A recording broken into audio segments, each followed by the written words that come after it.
So we've actually been seeing a lot of each other lately because not only did we go to Jason Mock's Constant Canopy event, but we also had the book club with the Thomas Jefferson Bible this week. What did you think of that book? What did you go in expecting, and what did it seem like?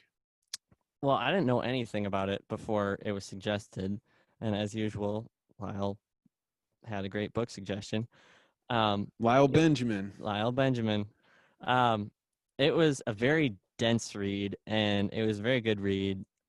I really wasn't sure how the conversation was going to go because there wasn't any character development. I mean, there is, but it's basically like Jesus at 12 years old and then at 30 or whatever, and then he's just that age roughly until the end of the book. So for people that don't know, the Thomas Jefferson Bible was Jefferson's attempt to simplify the Bible. I went in thinking he was trying to take all the mysticism out or all the religious aspects of it. But when you go and read it, that's not it at all. Like, what he does is he distills it down to when is the Bible actually talking about Jesus and what he said. And then they, instead of having any of the lineages in there or the complicated cities or who was in power, it was just as little of that information as you could. So you're left with this distilled compilation of, hey, when he was teaching to the people when he was 12 years old, bang, bang, bang, bang, bang, bang, bang. These were the parables that he told, and these were the stories that he talked about, or the philosophies that he had. And then they moved to the next thing, and he's just rattling it out. And the craziest thing that you capture, at least that I took away from it, was I didn't realize that the way the Bible had cataloged this teaching really makes a ton of sense. Like, as you listen to the sermon that he's giving, you're like, oh, now I see how those things all flow together in a way that I never did when I was reading the Bible. Yeah. And it just goes so fast too in the way Jefferson did it because he did cut out so much. But yeah, just focusing on basically the moral teachings of Jesus is what I got out of the point of it, I guess. And it's very valuable. I mean, it's a lot of common sense stuff, but there was also plenty of stuff that was like, whoa, I had never really thought about it that way. So I really enjoyed it. I've enjoyed every book so far I've been able to participate with the book club. Well, the book club this month got great because all of a sudden, because of the Articulate Ventures Network, now there were a whole bunch of people that were in the book club. So we had a guy from Nova Scotia who clearly said, like, you know, I've left a religious tradition. It's not my thing. And it was his first Zoom call he'd ever done before. So this is a guy that's not like high on technology or anything. And I thought we would have him run into, you know, there's quite a bit of people from the ag world and, you know, that are devout Christians. I thought those two things were going to smash into each other. And I was like, how do you moderate it if people get in a disagreement? But instead, the opposite thing happened. It was like everybody was able to offer a different vantage point of what they thought, and no one was offended by anybody else's. In fact, I found myself being like, damn, I never would have thought of that. Well, I think you've kind of curated a group of people that are not only open-minded, but don't take offense to people disagreeing with them. You're like, okay, you have an idea, and I'm going to think about your idea too, because maybe I can learn from it. So I feel like that's kind of why it's the vibe there. But yeah, having everybody that's joined Articulate Ventures join in on that has been great. And I've really enjoyed every book club we've done. And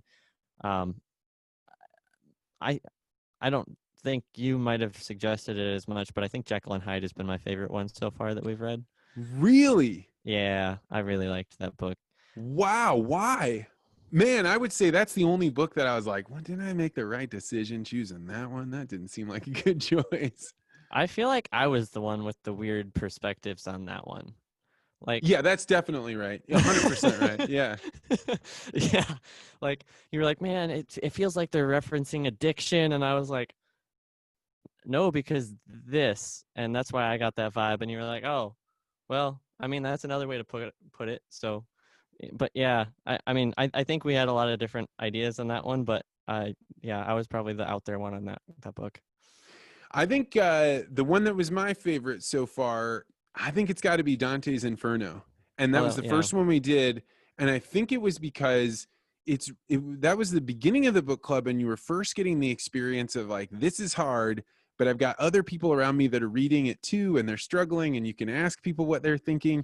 And it felt so good to get done with a book that you struggled with. And not that I didn't like it. Like, it wasn't like I was like, oh God, I got to read Dante's Inferno again. It was just like, okay, let's get ready. It's going to take some time. I got to have patience, and I'm going to read this. But it felt like accomplishing something. And I feel like I internalized that book in a way that I hadn't internalized a book in a long time before that.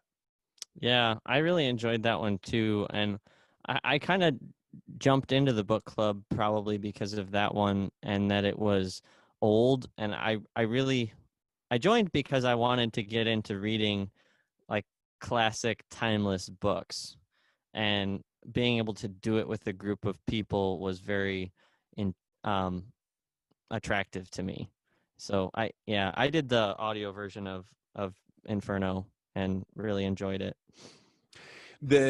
I think the weirdest thing about the book club is that it's been so parallel to what's going on in the world. And the whole goal of the book club has been, let's find Lindy books. Let's find books that have been around long enough that there's some meaning distilled in there that you can't necessarily just put your finger on and be like, oh, if you just understand this sentence, you understand the concept. It's that it takes a while for the idea to mature, but that those books have stood the test of time. So Dante's Inferno, I think the most recent book we've probably read was Logan's Run, but even that felt kind of timeless in a way.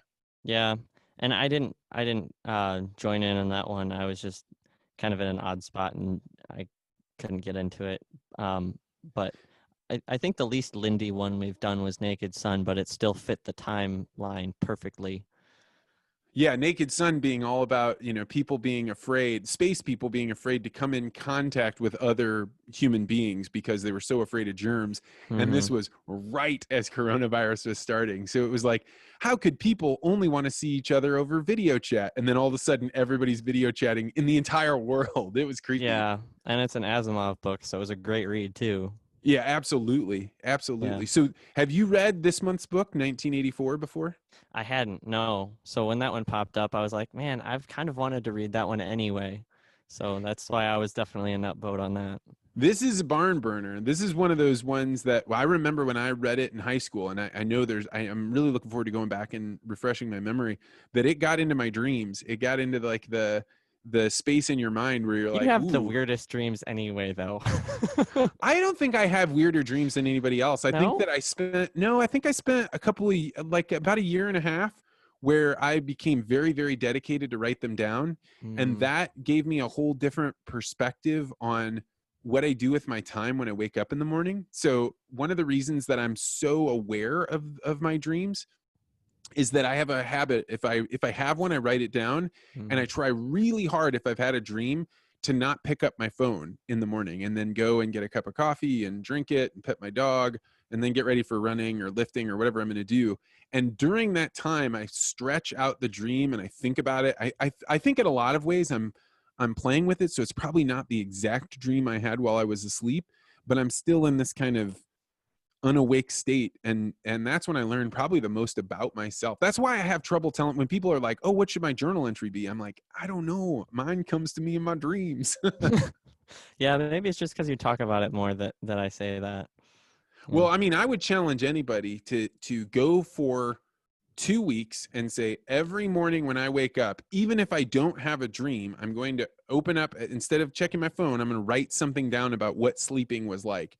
And eventually it comes to you, and then they become clearer and clearer and clearer and clearer. Okay. Thanks for checking out this podcast short. If you're interested in supporting the podcast and becoming a tangibly better communicator, check out some of the classes that I've started to put online. Before coronavirus, I was traveling around the world teaching hundreds, sometimes thousands of people how to become tangibly better communicators. But now I've decided to take what I was teaching to large groups of people and put it online so that individuals that decided they wanted to make a change in their circumstance could do so by just buying a class for themselves. This class, Telepresence Professional Basics, teaches how you can use the microphones and the video cameras that you have, but turn them into something that makes you look and sound great. Many people in this new environment don't know how to sound professional, and so they just use whatever's there. With these tips and tricks, you can figure out, where should I put my camera? How can I utilize light to make the camera look the best? And how should I think about sound and improving it so that way every time I speak during a meeting, people can hear exactly what I'm thinking and it's pleasant to hear my voice? These tips and the ways that you can think about how to prioritize getting better are all included in the Telepresence Professional Basics course.